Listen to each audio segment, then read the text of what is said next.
rikaye baraguhamagaye ntiwitabye urangije kwisha munsi y'igitanda ese yagiye munsi y'igitanda mukuri yaragiye arihisha none yibagirwa buretse se gato buretse ibyo bintu no kubeshya iyi operation reka nyihindure n'izina reka nyite operation sokoroka sosoroka munsi y'igitanda surori urumva kubeshya pe ambaye ibintu kubeshya buretse gato munsi y'igitanda mutabaruka nkuko nabwiye ko nari mfite amakuru sibyo y'uburyo bamuhamagaye akabigiraho wadanje akanabagira ati ngewe sindi bubitabe akagira ati nimwandikire ikigo nkora bakamubwira ati ariko se ikigo cyaguhaye ordre de mission mu byo turi bukubaze ubwo hasohotsemo ikigo ni kimwe ikigo nta no binahuriye nta nubwo gikenewemo aragerage munsi y'igitanda we aravuga ati rero kugira ngo mbakwepe mbereke ko ndi umutasi ajya kubihisha munsi y'igitanda akimara gucengeramo flat telefone amakuru mfite umutasi ubu ahantu yishe gutongana abantu nazi bana zidakomanya amahembe gushwanira hanze y'akazi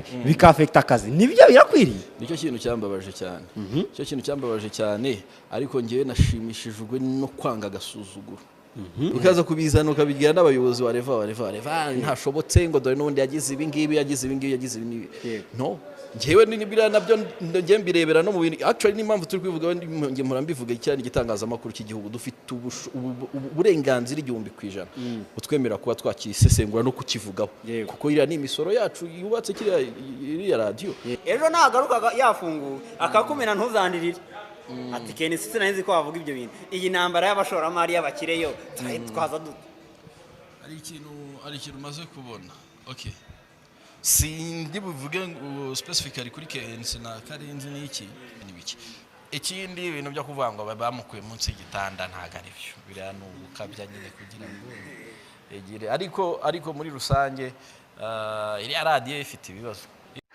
banyarwandakazi bahaye ikaze mwakoze subscribe kuri YouTube channel yanyu ndetse nawe utarayikora ndagusaba gukora subscribe kugira ngo dukomezanye ibiganiro bimeze neza rwose nanjye nishimye kandi nawe wishimye kugiye kuzajya ukurikirana amakuru yacu ku gihe kandi amakuru meza.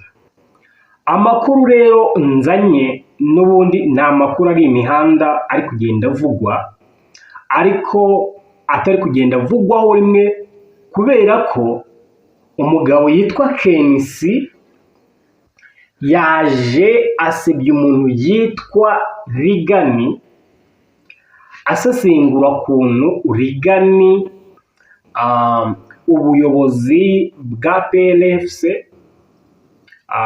bwamuhamagaye hanyuma uyu mugabo Rigani akanga kujya kwitaba ahubwo akababwira akababwira ati ngewe ibyo muri kumbaza bya peri kuba mwajyanye na APR ndumva mwagenda mukabibaza radio nkorera cyangwa se igitangazamakuru nkorera kuko nge ntabwo niyohereje ibyo bintu. Rero uyu mugabo yitwa ngo ni Kensi usa nkaho ari kugenda azana ibintu bya brage ku muntu uri kurya isheni, dore ko bamwe bari kubyita yuko ngo yagiye kubazwa. Ni ibintu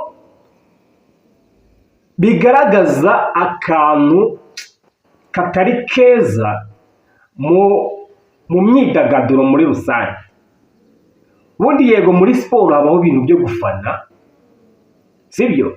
Hakabaho kuvuga ibyo ushaka, ariko ku muntu mukora akazi kamwe nk'umunyamakuru mugenzi wawe ukaba wavuga ati Rigani yanze kwita, yari yibereye ahantu muri resitora, baramuhamagara bwa mbere ati waje ukitaba kari utubazo dukeya tukubaza. Rigani nawe muramuzi ku magambo ye, ku munwa rwose niwe munyamakuru nabonye ugira umunwa mu bantu bose b'abanyamakuru. Yarababwiye ati jyewe nta mwanya mfite, ibyo bintu muri kumbaza ntabwo ari byo, sibyo? Gusa Rigani yasuzuguye izo nzego. Rotipe ngo mu kujya kumufata bamukuye munsi y'igitanda, rotipe ariho yagiye kwihisha kugira ngo aze kuba yarwanya icyo bita inzego. Ariko se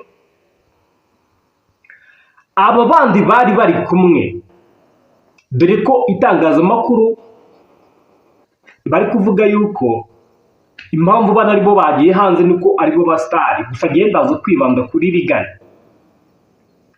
Regan ari mu bantu basa nkaho bagambaniwe, ndabivuga gutyo. Regan yaragambaniwe. Impamvu yagambaniwe, muribuka saga n'ubundi zari zimaze iminsi mikeya nta n'icyumweru kirashira ze na Lorenzo. Ese mwebwe murumva nta kantu karimo? Reka naho mbanyuremo gatoya mwumve kuntu uwo bita Regan na Lorenzo n'ubundi guhera na kera nta n'umwe wifuriza mugenzi wiwe iterambere, aba yumva ko nta wamucaho. Nk'uko mbivuze haruguru, mwabonye kuntu Lorenzo ngo yatutswe ngo ni kinyendaro. Murambabarira mbivuge mu magambo yabyo kuko ntabwo ndi guhimba. Bikaba bivugwa yuko ibyo babikoze cyangwa se ibyo Regan yabikoze ubwo bari mu biganiro n'abaturage muri hafi yawe, aho yaje kuba yatuka Lorenzo. Aramubwira ati Lorenzo wowe uri ikinyendaro. Amajwi ya Lorenzo yaje kuba yasohoka ajya hanze ahagaragara. Lorenzo mu gusesengura aravuga ati yanyise ikizina kitagikoreshwa kitakibaho, byarambabaje. Yewe Lorenzo afata umwanzuro wo kujya kumurega. Agiye kumurega birangira Lorenzo avuga ati jewe nakwemera gutanga imbabazi nkiyunga na Regan, kuko Regan ni umuntu ufite izina rinini muri siporo y'u Rwanda, dore ko ubu ngubu Regan asigaye ari umutoza wungirije wa Gole. Sasa rero bivuze iki kuba ubundi waba umunyamakuru, kuba waba uri umutoza ubundi ugaherekeza iki? Ubundi ibyo bintu bibaho? Ni ibintu byo kwipanga akazi rwose utashobora nabwo umutwe ushobora kuba wawubona. Yego turakwemera ku munwa, ariko uzajya ukoramo amakosa menshi Regan witwaje icyo uri cyo. Nuko rero ngo bahamagarwe muri biro, Sandrine Sheja agiye gukubita akanyafu kunda uwo bita Regan. Gusa Regan waravuga ngo ntago bishoboka yuko njyewe uyu muniga twakwiyunga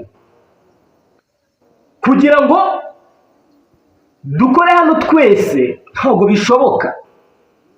Biraza gusaba yuko umwe avana akagenda, kuko njye mfite ibiraka byinshi. Regan mbibutse yuko akorana n'umukire Coach Gaye muri Kigali Universe.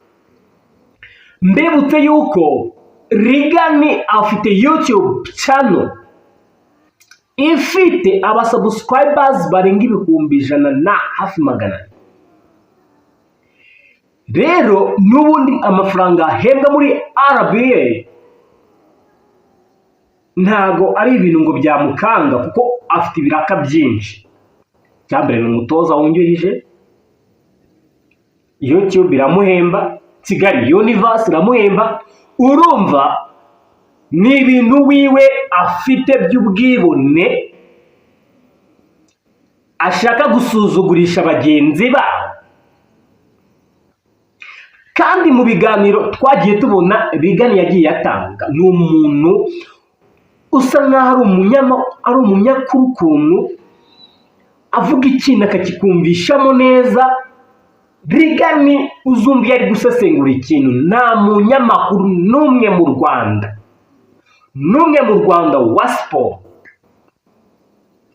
warusha ubuhanga Rigani, ntabwo bishoboka. Abo ba Lorenzo kuza bavuga amakuru yo hanze ni byiza, ngazinga indimi nyinshi buriya mugabo Lorenzo, ariko mwibuke neza ko muri ABA hari undi musimbura we, gusa we ntabwo yari bwabone kontra. Bivuze iki rero?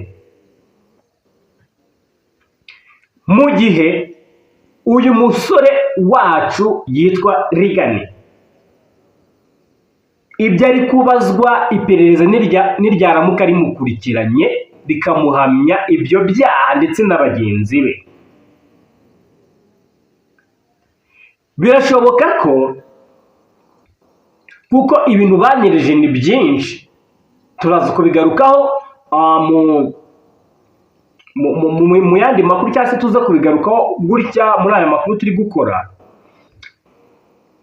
Ibijyanye n'amatike y'indege, ibijyanye n'ibyo kurya, ibijyanye n'amahoteli, ibijyanye n'inshuti za Rigani ziri muri APR, ahubwo ushobora kwibaza ati ubundi Rigani byagiye kugenda gute kugira ngo APRFC cyangwa se abayobozi ba APR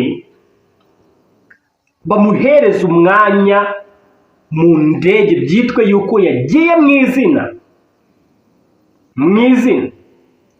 rya APR, cyangwa se APR ariyo yamukatishiriza iyo tike, yamwishyuriye buri kimwe cyose cyo kuva hano kugera mu Misiri. Gusa nawe ntabwo wabura kurakara nimba nka APR imaze gutsindwa na Pyramide, bakaba babona amafaranga yasesaguwe, yakoreshejwe nabi, ndetse hiyongeraho n'undi muntu utarugize ubarwa yagiye mu buryo bwa forode, tuba ariko tubivuga. Gusa ibyo bintu biraza kuba byamukomerana cyane, kubera ko igihugu cyacu kigendera ku mategeko. Icyo waba uri cyose ntabwo uri hejuru y'amategeko ya leta. Amakuru rero ari imihanda ari kuvugwa yuko muri APR hagiye hagaragara amafaranga angana na miliyari yagiye anyerezwa muri ubwo buryo. Gusa abanyereje uwo mutungo bishoboke yuko bari mu maboko agomba kubita. Gusa se kino kibazo cya Rigani ndetse n'abanyamakuru ba siporo bamwihaye, mwebwe muri kubona nta kantu karimo? Kuki ntawe uri kumuvuga neza?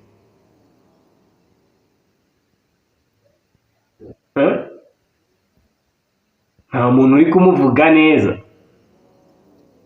Wakoze rero gukurikira ibiganiro byacu, turaje tubagezeho andi makuru akeye kandi asukuye, haba mu myidagaduro, haba muri siporo, byose tugiye kubyinjiramo 5 kuri 5. Ngewe muri kubana nitwa Tsinda, rikambashyiriremo amajwi ndetse n'amavideo y'abanyamakuru bakomeye muri kino gihugu, kugira ngo mwumve kuntu Rigani yabaye iciro ry'imigani, yakoze amarorerwa, yakoze ibintu bitabaho muri siporo y'u Rwanda. Murakoze cyane.